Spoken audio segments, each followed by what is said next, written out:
Hello. మా తదుపరి అంశంగా ప్రతి ఇంట్లో వినిపించేటటువంటి కనకదార స్తోత్రానికి అమ్మవారి యొక్క బ్లెస్సింగ్స్ వల్ల మేము కంపోజ్ చేయడం జరిగిందండి. దీన్ని మన వరలక్ష్మి వ్రతానికి కంపోజ్ చేశాము. దాన్ని మీ ముందు ప్రదర్శిస్తున్నారు చిన్నారు.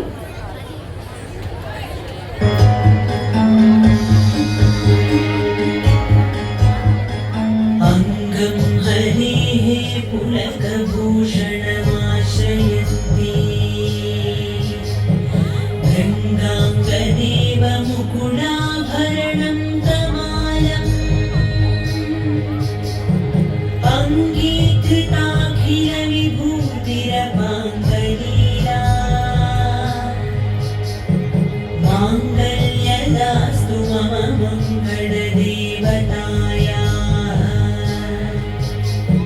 मुग्धामुहुर्वीदधती वदने मुरारेः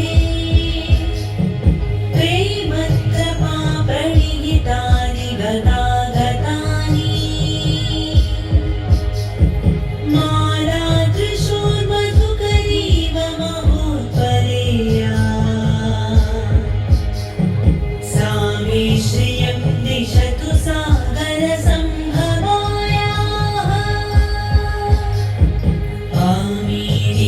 आमीरिताक्षमधिगम्य मुदा मुकुन्दम् आनन्दकन्दमनिवेशमनङ्घतन्त्रम् आकेकरस्थितकनीनिकपक्ष्मनेत्रम् भूत्यै भवे मम भुजङ्गशयाङ्गनायाः बाह्वन्तरे मधुजितः श्रितकौस्तुभेया हारावळीव हरिनीलमयी विभाति कामप्रदा भगवतोऽपि कटाक्षमाला कल्याणमावहतु मे कमलादयायाः कालाम्बुदाणि ललितो रसिकैटभारेः धाराधरे स्फुरति या तटिगङ्गनेव मातुः समस्तजगतां महनीयमूर्तिः भद्राणि मे दिशतु भागवनन्दनायाः प्राप्तं पदं प्रथमतः खलु यत्प्रभावात् माङ्गल्यभारि मधुमाधिनि मन्मथेन मय्यापतेत् तदिह मन्थरवीक्षणार्थं मन्दालसं च मकरालय कन्यकायाः विश्वामरेन्द्रपदविभ्रमदानदक्षम् आनन्दहेतुरधिकं मुरविद्विषोऽपि ईशन् निषीदतु मयि क्षणवीक्षणार्थम् इन्दीवरोदरसहोदरमिन्दिरायाः इष्टाविशिष्टमतयोऽपि यया दयाद्रदृष्ट्या त्रिविष्टपपदं सुलभं लभन्ते दृष्टिः प्रहृष्टकमलोदरदीप्तिदृष्टाम् पुष्टिं कृषीष्ट मम पुष्करविष्टराया दद्यादयानुपवनो द्रविणाम्बुधाराम् अस्मिन् न किञ्चन विहङ्गशिशौ विषण्णे दद्यादयानुपवनो द्रविणाम्बुधाराम् अस्मिन् न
जन्मभूम्यै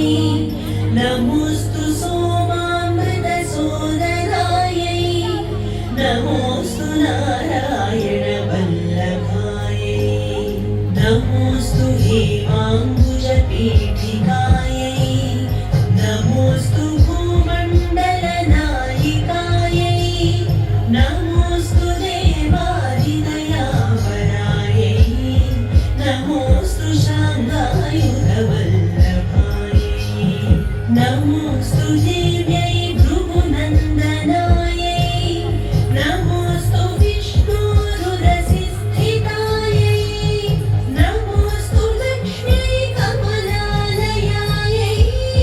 नमोऽस्तु दामोदरवल्लभायै नमोऽस्तु कान्त्यै कमलेक्षणायै नमोऽस्तु भूत्यै भुवनप्रसूत्यै नमोऽस्तु देवादिभिरर्चितायै नमोऽस्तु नन्दात्मजवल्लभायै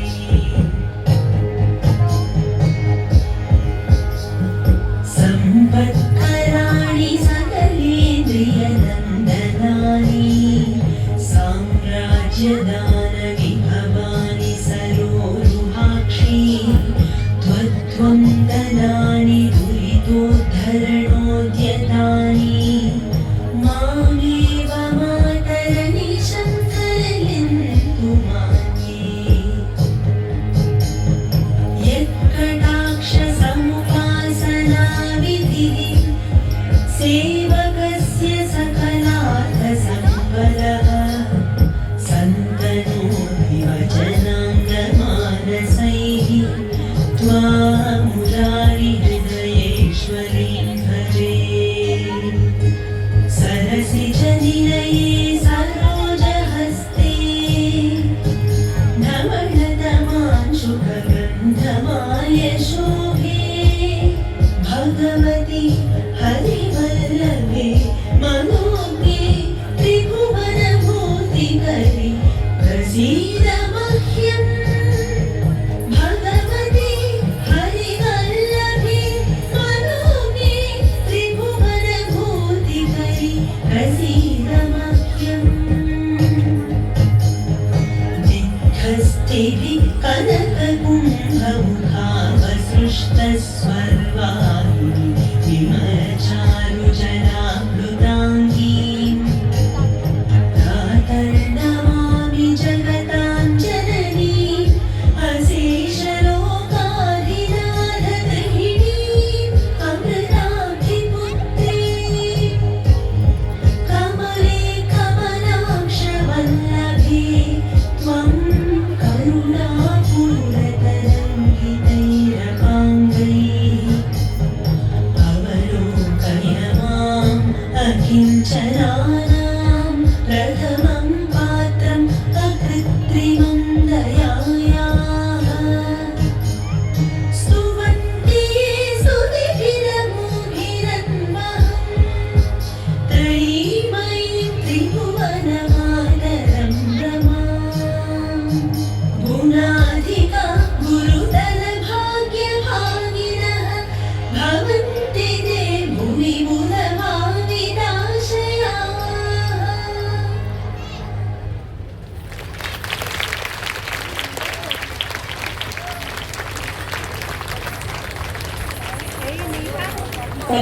కనకదార స్తోత్రంని ఎంతసేపు పఠించడం తప్ప నిత్య రూపకంలో ఆ అమ్మవారు మాకు కటాక్షినందుకు ఆ ఆలోచన వచ్చినందుకు ఎంతో బ్లెస్సింగ్స్ అమ్మవారి మాపై ఉందని అనుకుంటూ మాతోనే కాకుండా చిన్నారులు ఆ ఫ్యామిలీస్ ఎవరైతే ఉన్నారో ఈ భాగంలో తీసుకున్న అందరికీ కూడా అమ్మవారి కటాక్షం కోరుతూ మా తదుపరి అంశంగా మోహిని ఆటం. ఇది కూడా రాముడి యొక్క స్థుతిని మీ ముందు చూపిస్తున్నారు. One of the Indian classical dance form Mohini atom.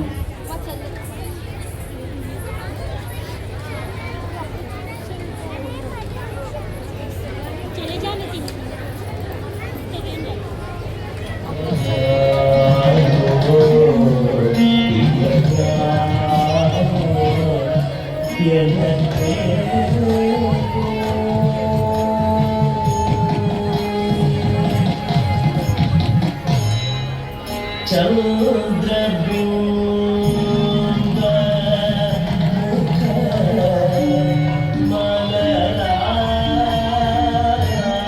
ಮಲರಾದೆ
ಎನ್ನೈತಾನೆ ಪಾರ್ಥಿವ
శ్రీరామచంద్రుడి చంద్ర